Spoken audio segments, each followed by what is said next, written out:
Dum-dee-a-lady-a-dum-dee-a-lady-a-dum-dee-a-lady-a-do. Dum-dee-a-lady-a-dum-dee-a-lady-a-dum-dee-a-do. Keep a-listening, keep a-learning, The Tom Daniels Show. Keep a-listening, keep a-learning, The Tom Daniels Show. You're listening to The Tom Daniels Show, and I'm your host, Tom Daniel. Today, I want to talk about how a dirty folk song took over the world. So let me ask you a question. What is the cleanest song you can think of?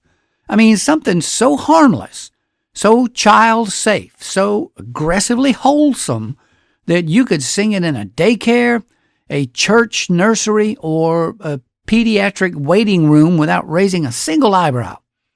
Now, for some people, the answer might be Old MacDonald Had a Farm. You know, E-I-E-I-O.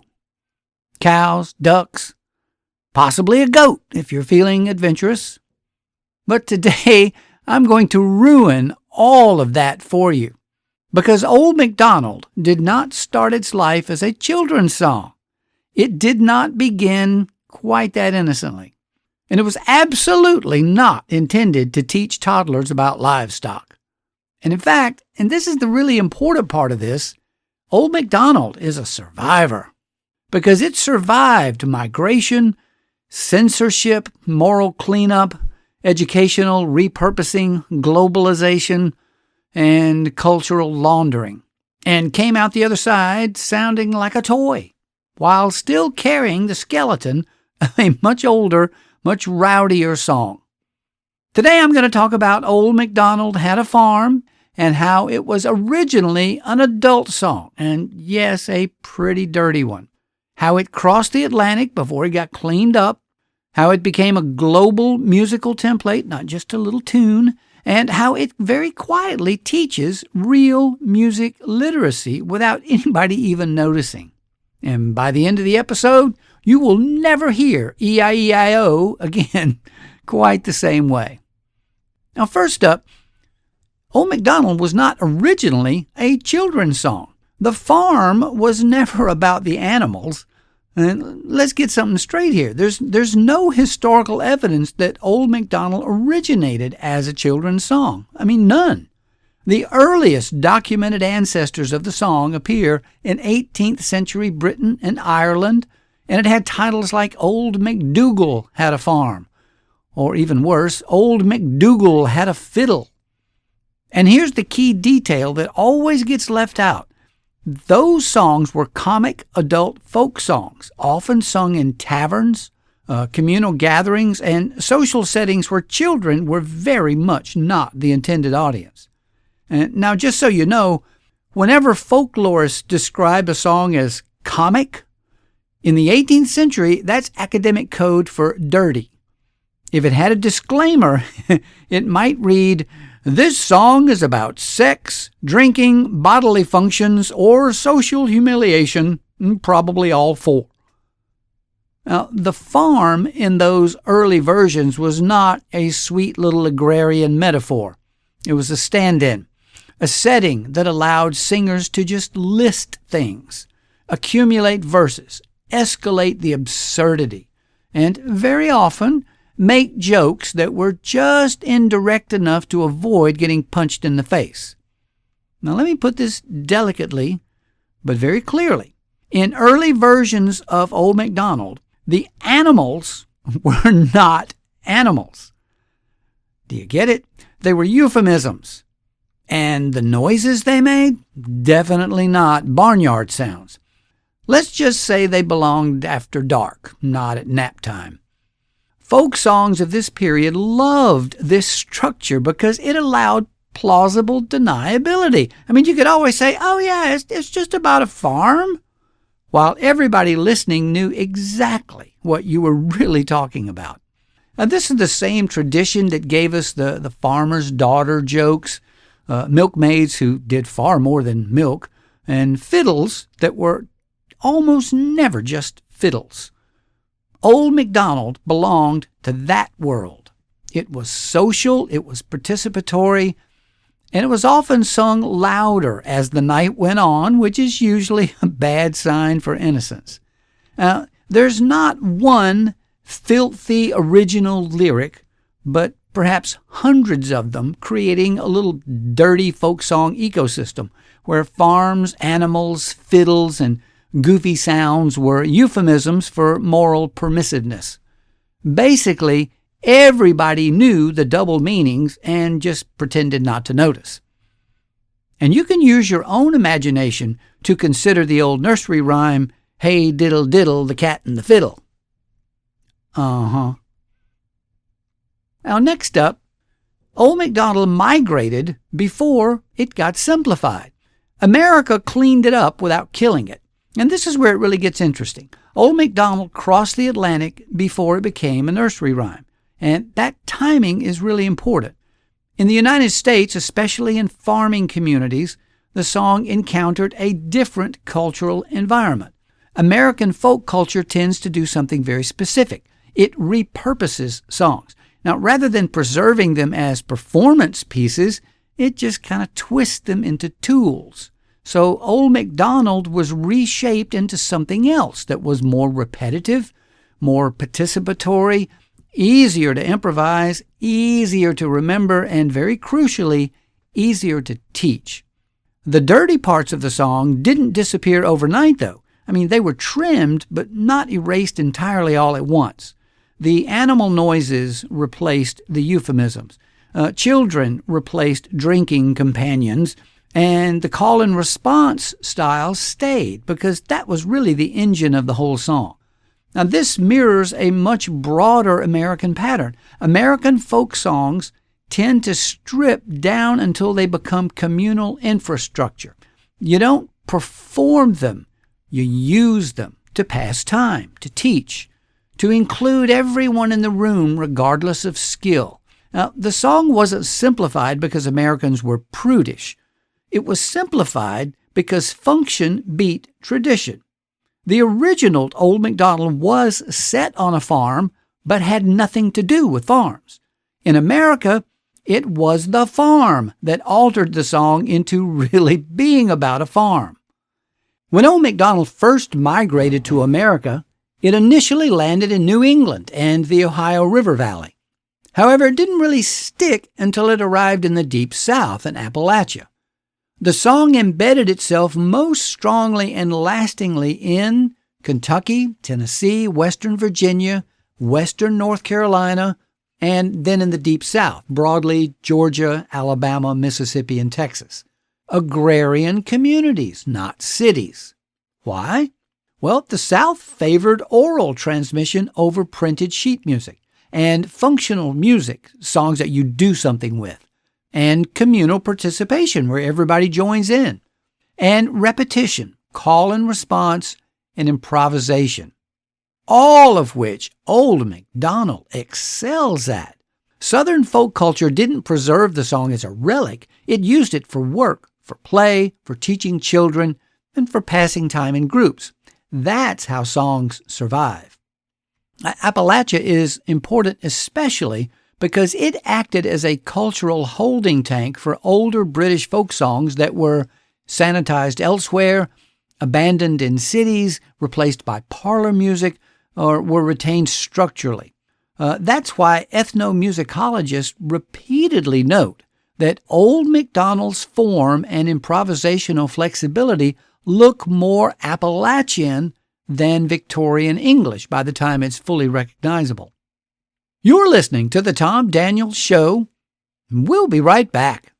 What are you waiting for? The Tom Daniels Show. What are you waiting for? The Tom Daniels Show. What are you waiting for? The Tom Daniels Show. Oh, what are you waiting for?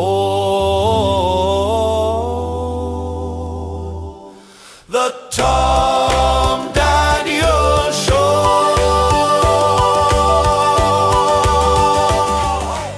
Welcome back to the Tom Daniels Show, and Mary Mac had me singing along with that rousing rendition of our theme song. Mary Mac is the world's most perfect band. Now, we've been talking about Old MacDonald Had a Farm, so next I want to jump into how it became a global template, not just a song, and why the world adopted it so instantly. Now, here's the most important thing I think to understand about Old MacDonald. It is structural, not melodic. The melody's fine, perfectly serviceable, but the structure of the song, the design, is the real genius. By the time children's publishing and recording industries get hold of the song in the late 19th and early 20th centuries, Old MacDonald already exists in a Southern Appalachian friendly form. Simple, modular, endlessly adaptable, and stripped of fixed verses. That's the version that became national and then global. The song works globally because call and response is universal. All cultures pretty much have it. Listing things in songs is also universal. And sound imitation transcends language. The structure of the song allows infinite substitution. It goes on forever if you want it to, and you don't have to translate it. You just swap the animals. And that's why there are versions of Old MacDonald in Europe. They're in France and Germany and Italy and Sweden. There are versions of it in Asia. The Japanese and the Chinese have their versions. There are versions in Africa. South Africa has a version of it, and all across Latin America. Every culture inserts their own local animals, their own local sounds, and their own local rhythms. And yet somehow it still remains instantly recognizable as Old MacDonald. Do you know how rare that is in ethnomusicology? Let's just say extremely rare. Most songs don't travel that well. They break, they fragment, they localize beyond recognition. Old MacDonald never does that. It becomes their song without stopping being itself. That's not an accident, y'all. That's design strength. Old MacDonald also quietly teaches music theory. It kind of smuggles music theory to toddlers. Now, as a music theory instructor myself, this is now the part that really impresses me. Without anybody noticing, Old MacDonald teaches children variation over a fixed harmonic loop. It teaches them cumulative form, and it teaches them improvisation. Now, those are very sophisticated core musical concepts. Children learn that the structure stays the same, but the content changes. The timing matters, and participation matters. They learn how to wait. They learn how to respond. They learn how to fit inside a form without breaking the form.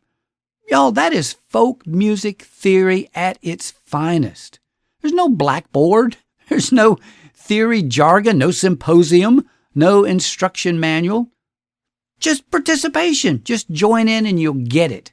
That's why the song survives. Children don't need talent in this song. It rewards them for just simply participating. So, what exactly is E-I-E-I-O? Now, before we go any further, we need to clear something up because this question comes up every single time somebody starts looking closely at Old MacDonald. What in the heck is E-I-E-I-O? Is it a code? Is it an acronym? Is it some lost pastoral phrase from rural England? Is it a reference to animals, land ownership, or early agricultural practice? Maybe it's about taxes. No. Anyone who tells you otherwise is just doing folklore astrology. E-I-E-I-O is what is known in folk music as a vocable. That's a string of sung sounds that carry no literal meaning at all. The job of a vocable is not to say something, the job is to do something. And what E-I-E-I-O is doing is filling up melodic space with just vocalized syllables. Folk music is full of these. There's fa-la-la, hey nani-nani, or tra-la-la. There's scat singing in jazz, or yodel-hee-hoo in yodeling, and the same thing. Long before songs were written down, singers needed sounds that could hold a rhythm, cue the group, and fill up space without requiring anyone to remember the words. Nonsense syllables solved all of that. And the particular vowels in Old MacDonald matter more than people realize. E, I, and O are easy to sing loudly. They project really well. They move cleanly from the front of the mouth to the back. Children can sing them. Groups can shout them. And drunks in taverns can sing them without disagreeing. Nobody has to negotiate pronunciation or meaning. Everybody can join in immediately. Structurally, E-I-E-I-O functions like a reset button. It kind of separates parts of the verses. It gives the leader time to think of what the next line's going to be. It invites the group back in after each variation. In older versions of the song, when verses were improvised on the fly, that little pause kept the whole thing from falling apart. This is also why E-I-E-I-O survived when everything else changed. Lyrics were cleaned up, verses were standardized, animals replaced euphemisms. But that refrain stayed because the song needs it. Strip out E-I-E-I-O, and the song stops working. So when people ask, what does it mean? The honest answer is that it doesn't mean anything. And that is precisely why it works so well. It's not a message. It's just an invitation to join in. It's a handhold between verses. And that right there is folk music doing what it's always done best. Do I need to have it explained to me? No, just do it. Do I need to have it interpreted for me? No, just participate. So what is Old MacDonald Had a Farm?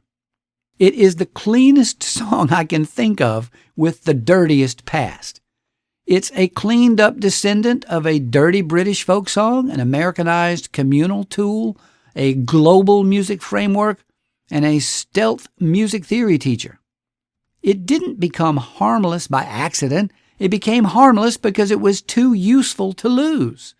The farm was never about animals. It was about people, community, participation. And maybe, just maybe, the reason it works so well for children is because it was originally designed for adults who needed something to do with their hands, their voices, and their neighbors at the end of a long day. Now, sometimes the cleanest songs survive because they started out knowing exactly how messy people really are. I mean, E-I-E-I-O. This has been the Tom Daniels Show. Keep listening. Keep learning. Oh, drum me a lady, a dum me a lady, a dum me a lady, a do. Drum me a lady, a dum me a lady, a dum me a lady, a do. Keep a listening, keep a learning. The Tom Daniels Show. Keep a listening, keep a learning. The Tom Daniels Show. Take a break from your usual routine and tune into the Tom Daniels Show. You'll discover the world of melodies and stories that you might not know. Keep listening, keep learning. The Tom Daniels Show. Keep listening, keep learning. The Tom Daniels Show. What are you waiting for? The Tom Daniels Show. What are you waiting for? The Tom Daniels Show. What are you waiting for? The Tom Daniels Show. Oh, what are you waiting for? The